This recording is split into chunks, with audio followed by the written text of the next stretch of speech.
अगर आज अतीक जेल में है तो अतीक की जबान में ओवैसी बोलता रहेगा। अगर आज आजम जेल में है तो आजम की तकलीफ को ओवैसी बयान करेगा। इन हमारे अपने आलम में नहीं आया हूं, मैं तुम्हारी जवानी को बचाना चाहता हूं। मैं चाहता हूं कि जब तुम बूढ़े हो जाओगे, जब मैं नहीं रहूंगा, मैं कब्र में रहूंगा, तुम जोश में रहो, तुम्हारा राज रहे, तुम्हारी क़ियादत रहे, तुम्हारी आवाज रहे, तुम्हारी इज्जत बहाल होगा। ये रह चुका है, जा चुका है, बहुत आएगी इंशाअल्लाह ताला, मुझे भी आएगी। मगर मैं वादा कर रहा हूं कि अल्लाह जिंदगी की जितनी मोहलत दिया, मैं अपनी जिंदगी के एक एक लम्हे को मजलूमों के इंसाफ के लिए, मुसलमानों के हक के लिए और जालिमों से पंजा आजमाई करने के लिए उस वक्त को लगाऊंगा जब तक अल्लाह जिंदा रखेगा। असदुद्दीन ओवैसी उत्तर प्रदेश के भारत के कोने कोने में जाता रहेगा।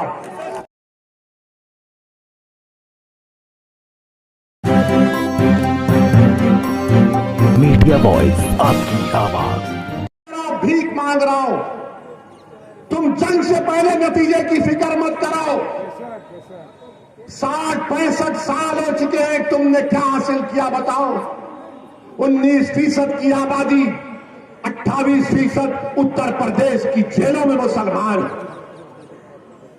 अतीक अहमद के भी औलाद है, बड़ा बेटा गैब है। एक बहन हमारी तकलीफ से अपने शौहर की खत को पढ़ रही है। गुजरात की जेल में अतीक अहमद को रख दिया गया। हम अहमदाबाद गया, मैं मिलना चाहता था अतीक साहब से, तो गुजरात की सरकार ने, बीजेपी ने कहा कि ओवैसी नहीं मिल सकते। मेरे अजीज दोस्तों और बुजुर्गों, इस नाइंसाफी को खत्म करना है। अगर आप इसी तरह सोचते रहेंगे कि कैसा होगा, क्या होगा, याद रखो, शैतान हर नेक काम करने से पहले इंसान को डराता है। शैतान और नफ्स एक मुसलमान से कहता है कि मत कर ये नेक काम। आप सोच लो, अगर आप सुबह उठेंगे कि मैं नेक काम करूंगा, शैतान बोलेगा ये करेगा तो पैसों का खर्चा होगा। तुम नेक काम करोगे तो नफ्स बोलेगा अरे बाद में किया जा सकता है। मेरे अजीज दोस्तों और बुजुर्गों, उत्तर प्रदेश के खास तौर से गयूर मुस्लिम नौजवानों, ये लड़ाई तुम्हारी लड़ाई है। मैं अपनी लड़ाई में नहीं आया हूं, मैं तुम्हारी जवानी को बचाना चाहता हूं। मैं चाहता हूं कि जब तुम बूढ़े हो जाओगे, जब मैं नहीं रहूंगा, मैं कब्र में रहूंगा, तुम जोश में रहो, तुम्हारा राज रहे, तुम्हारी क़ियादत रहे, तुम्हारी आवाज रहे, तुम्हारी इज्जत बहाल होगा। नौजवानों, ये लड़ाई तुम्हारी है। अगर आज मजलिस लड़ रही है तो ये नौजवानों को उनके रोशन मुस्तकबिल के लिए, नौजवानों का रोशन मुस्तकबिल हो। ये मैं क्यों कह रहा हूं? ये मैं इसलिए कह रहा हूं कि अंग्रेजी का एक लफ्ज है इंटर जनरेशनल मोबिलिटी, जिसका मतलब यह है कि अगर बाप इतना कमाता था तो बेटा बाप से ज्यादा आमदनी है। अगर बाप इतना पढ़ा था या मां इतनी पढ़ी थी तो बेटा और बेटी अपने मां और बाप से ज्यादा पढ़ेंगे। आपको मालूम, उत्तर प्रदेश के मुसलमानों, भारत में दलितों का, हमारे हिंदू भाइयों का, ईसाई भाइयों का, सिख भाइयों का, अगर उनके वालिद मिसाल के तौर पर साल में अगर 5 लाख कमाते थे तो उनका बेटा उनके वालिद से, उनके पिताजी से ज्यादा कमाता है। अगर उनके वालिद इंटर पास थे, 12वीं पास थे, तो बेटा ग्रेजुएट है। कौन सी कौम है, कौन सी कौम है जो अपने बाप से भी ज्यादा नहीं बढ़ सकी? तो मुसलमान है। ये डेटा है इसका रिकॉर्ड है मुसलमानों। मैं तुम्हारे सामने खोल खोल कर बयान कर रहा हूं। और अगर कोई मानने को तैयार नहीं है तो आओ बैठो। तुम 5 मिनट मेरे आदाद और शुमार का जवाब नहीं दे पाओगे। ये इंटर जनरेशन मोबिलिटी मुसलमानों में कम हो गई, तालीम के मैदान में, आमदनी के मैदान में। और हम क्या कर रहे हैं? नहीं, बीजेपी को हराना है। अरे जरूर हराओ, मगर तुम मरकर कैसे हराओगे बीजेपी को? तुम जिंदा रहेंगे तो बीजेपी को हराओगे ना। तुम हमेशा अपनी तमाम ख्वाबों को, अपनी उम्मीदों को, अपने बच्चों के रोजगार को, अपने बच्चों के तालीम को तुम उसको खबर बना देते हो, बर्बाद कर देते हो। क्योंकि ये जानते हैं, ये नाम निहाद सेकुलर पार्टी के लोग, कि मुसलमान को सिर्फ डराओ बीजेपी से। बताओ कानपुर के मुसलमानों, तुम अल्लाह से डरते या मोदी से डरते? बताओ। तुम योगी से डरते या अल्लाह से डरते? बताओ। तुम क्या अखिलेश से मोहब्बत करते या अल्लाह से मोहब्बत करते? तो फिर मोहब्बत और डर जब तुम खुलकर कर रहे हो तो करो मोहब्बत अब्बुल आलमीन से, जो हमारे मुकद्दरों का फैसला करने वाला है। और याद रखो, अल्लाह उस कौम की हालत को नहीं बदलता जो अपने आप को बदलने के लिए तैयार नहीं। अगर तुम अपने आप को बदलने के लिए तैयार हो जाओगे तो अल्लाह की तरफ से नुसरत भी आएगी। तुम एक कदम आगे बढ़ाओ, तुम एक कदम आगे बढ़ाओ, कुदरत तुम्हारे कदमों में लाकर कामयाबी को रख देगी।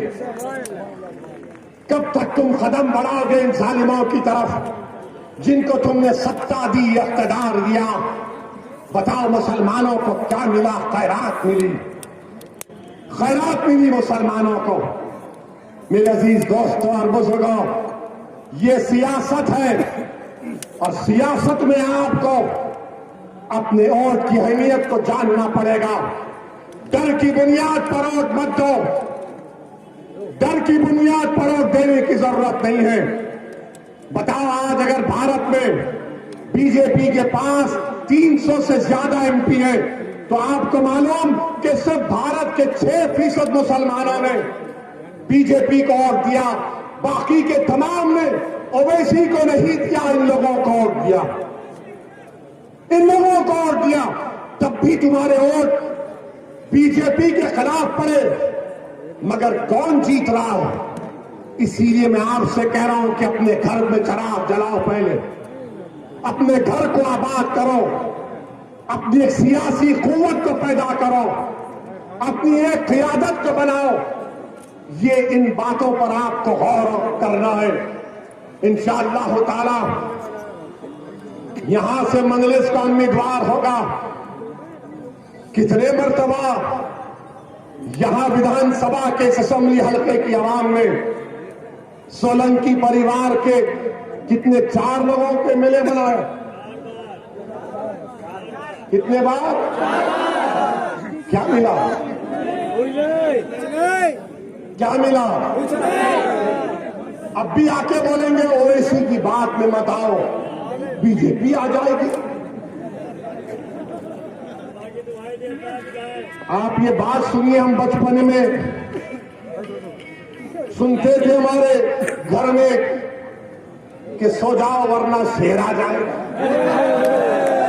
अब ये कब तक कहानी सुनाओगे हमको सोलंकी? शेर आ चुका है, जाग चुका है। बीजेपी का घर किसी और को दिखाओ। 7 साल से मोदी प्रधानमंत्री है और अखिलेश की कैबिनेट का सबसे बड़ा मुस्लिम मंत्री जेल में है और अखिलेश को मोदी कुछ नहीं करते। कौन भी टीम है? अब कौन मिला रहा है? सरकार तुम्हारी थी, तुमने बहुत से काम किए, तुमने दूध भी घर लेकर चले गए, मलाई भी खा लिए, दही भी खा लिए, सबको खा लिया तुमने, मगर जेल में आजम है और कोई सीबीआई इंक्वायरी इन पर नहीं है। मोदी जी, आपका अखिलेश का क्या रिश्ता है? हम समझ सकते हैं कि मोदी और आजम का रिश्ता बड़ा दूर का नहीं है, मगर अखिलेश से इतनी मोहब्बत क्यों है मोदी जी? हम इलेक्शन लड़ रहे हैं तो वोट काटने आ रहे हैं। मुलायम सिंह यादव 2019 में पार्लियामेंट में खड़े होकर मोदी की मौजूदगी में कहा कि मैं उम्मीद करता हूं कि तुम दोबारा इस देश के प्रधानमंत्री बन जाओ, मैं तुमको आशीर्वाद दे रहा हूं।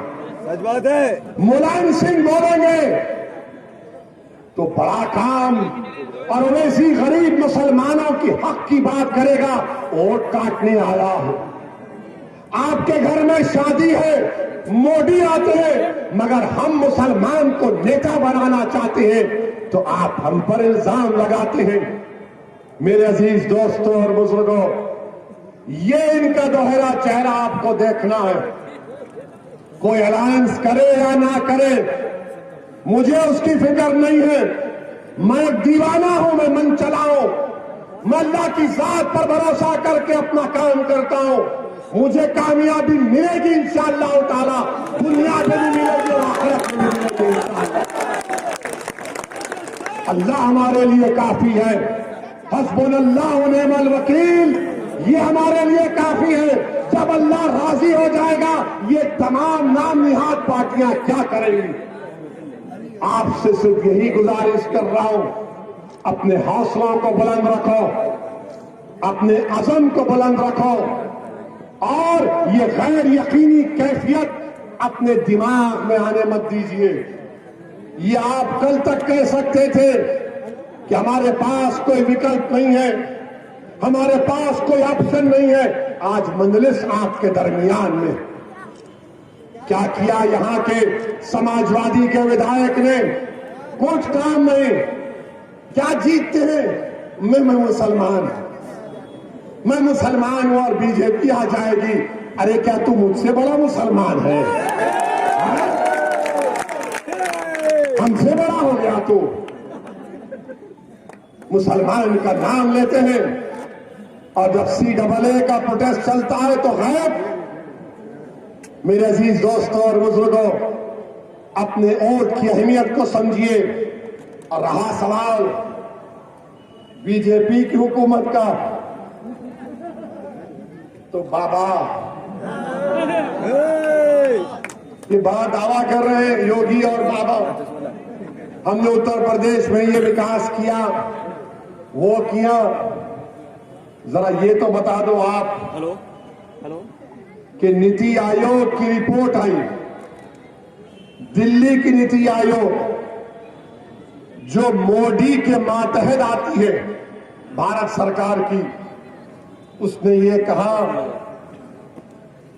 कि जो आबादी का हिस्सा ग़िज़ा से, न्यूट्रिशन से महरूम है, उत्तर प्रदेश में जो लोग न्यूट्रिशन से महरूम है वो 44.47% है, न्यूट्रिशन से महरूम है, और कानपुर 41% है। बाबा कौन सा विकास किए आप?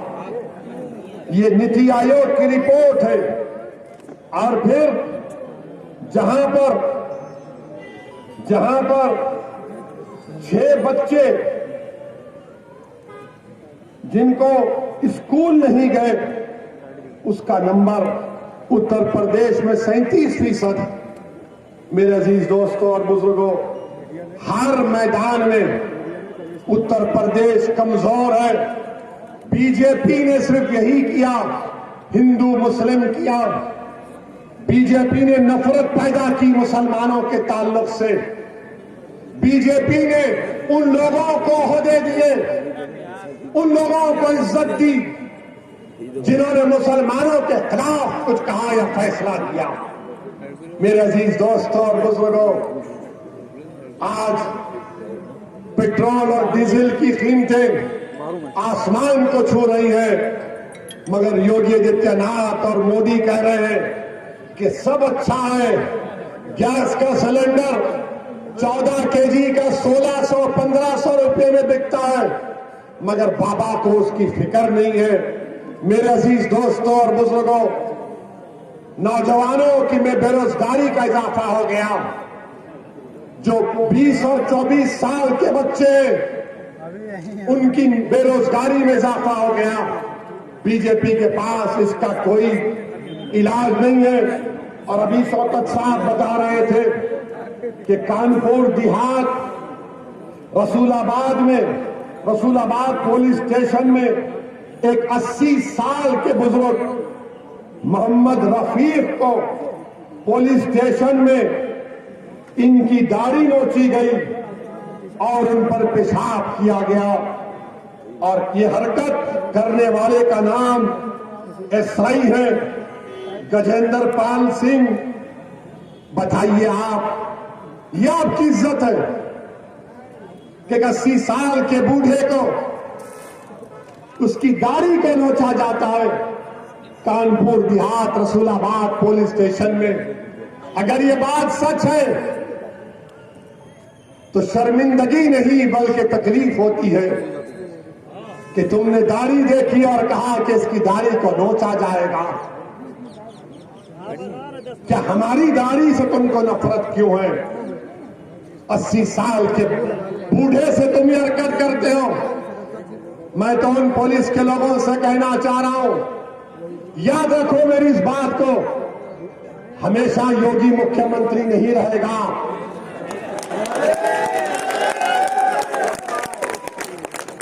हमेशा मोदी प्रधानमंत्री नहीं रहेगा।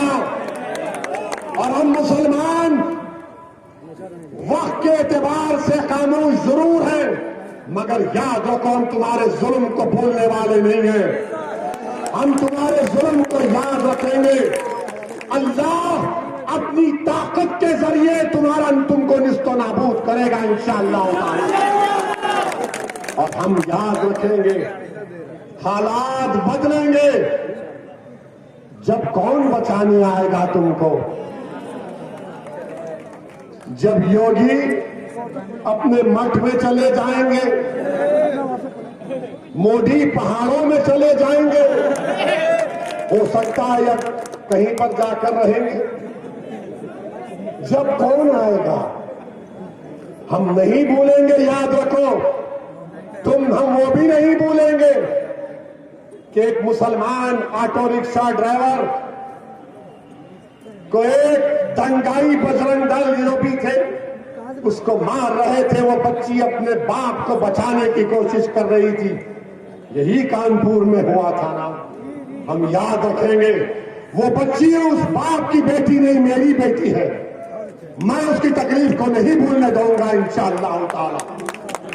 हम याद रखेंगे इन चीजों को।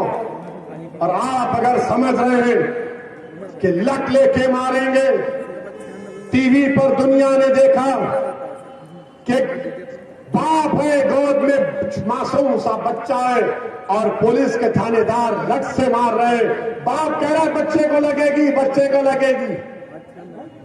गाड़ी में एक आदमी बैठा हुआ है तो थानेदार साहब कह रहे हीरो बनता है, तुझे हीरो बनाऊंगा।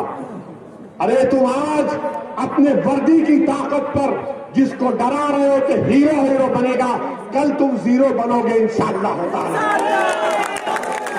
तुम जीरो बनोगे इंशाअल्लाह ताला। जिंदगी का कोई भरोसा नहीं है। बड़े बड़े लोग उड़ जाते हैं, मौत आएगी इंशाअल्लाह ताला, मुझे भी आएगी। मगर मैं वादा कर रहा हूं कि अल्लाह जिंदगी की जितनी मोहलत दिया, मैं अपनी जिंदगी के एक एक लम्हे को मजलूमों के इंसाफ के लिए, मुसलमानों के हक के लिए और जालिमों से पंजा आजमाई करने के लिए उस वक्त को लगाऊंगा जब तक अल्लाह जिंदा रखेगा। असदुद्दीन अवैसी उत्तर प्रदेश से भारत के कोने कोने में जाता रहेगा। अगर आज अतीक जेल में है तो अतीक की जबान में ओवैसी बोलता रहेगा। अगर आज आजम जेल में है तो आजम की तकलीफ को ओवैसी बयान करेगा। इन हमारे भाई लोग जो कमजोर है, मजलूम है, उनको हिम्मत दिलाना है, हौसला दिलाना है, हिस्सा लेना, हिस्सेदारी की लड़ाई। याद रखो 19% मुसलमान है। हमारा हिस्सा क्या होगा? जब हिस्सा मिलेगा तब इंसाफ होगा। ये ऐसा मामला नहीं है कि तुम हमको वोट हासिल कर लो और वोट हासिल करने के बाद मुसलमानों को चपरासी से बदतरीन उनसे सलूक करो। अब चपरासी की बात नहीं होगी, अब रिश्तेदारी की बात होगी और हम हिस्सा लेकर रहेंगे। डिप्टी चीफ मिनिस्टर की बात बिल्कुल सही है, डिप्टी चीफ मिनिस्टर बनना चाहिए मुसलमानों का। इंशाअल्लाह ताला मजलिस के अगर 15-20 एमएलए कामयाब होंगे, सोच लो आप थोड़ी देर के लिए, सोचो थोड़ी देर के लिए, हालात बदलेंगे मेरे भाई। मुत्तहिद रहिए, मजलिस को कामयाब करिए। ये कामयाबी आपकी कामयाबी है, ये लड़ाई आपकी हिस्सेदारी की लड़ाई है। अस्सलाम वालेकुम व रहमतुल्लाहि व बरकातहू।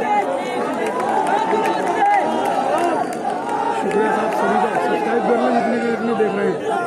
जारी अगली 18 को है सभा, 18 में मिलेंगे लाइव।